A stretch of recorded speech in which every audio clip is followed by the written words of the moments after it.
સુરતમાં Bombay market road પર oil ઢોળાતા વાહન ચાલકોને મુશ્કેલીમાં મુકાયા। ગઈકાલે પણ આ સમસ્યા ઊભી હતી અને સ્થાનિકો દ્વારા રજૂઆત કરતા ઢોળાયેલ ઓઇલ પર માટી નાખી તેને સાફ કરવામાં આવી હતી। ફાયર બ્રિગેડની ગાડીઓ દ્વારા પાણીનો મારો ચલાવી રસ્તો સાફ કર્યો હતો।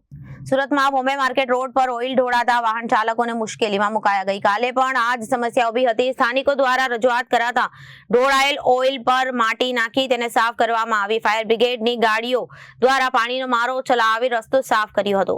ફરી આ જ ઓઇલના કારણે વાહનો સ્લીપ થયા અને અકસ્માતો સર્જાયા। પતિ પત્ની પોતાની એક્ટિવા પર જઈ રહ્યા હતા। આ ઓઇલના કારણે ગાડી સ્લીપ થતા ગંભીર અકસ્માત સર્જાયા હતા। લોકોના જીવ જોખમમાં હોય તો તેવો સ્થાનિકોનો આક્ષેપ છે। પ્રશાસન કોઈ પણ પ્રકારની જવાબદારી કે कार्य नहीं करे रही तेवो आक्षेप करवामां आव्यो छे। धीरेन्द्र मिश्रा भाई।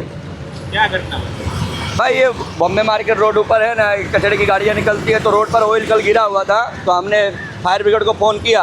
फायर ब्रिगेड मतलब कल आई ही नहीं तो हमने स्थानीय लोगों के साथ मिलकर रोड पर मिट्टी डलवाया, झाड़ू मरवाया और उसे सफा करवाया। लेकिन कल भाई पूरे दिन फायर ब्रिगेड नहीं आए। सोचने वाली बात है कि भाई इमरजेंसी सेवा पब्लिक की सुरक्षा के लिए है लेकिन फिर भी नहीं आई हो।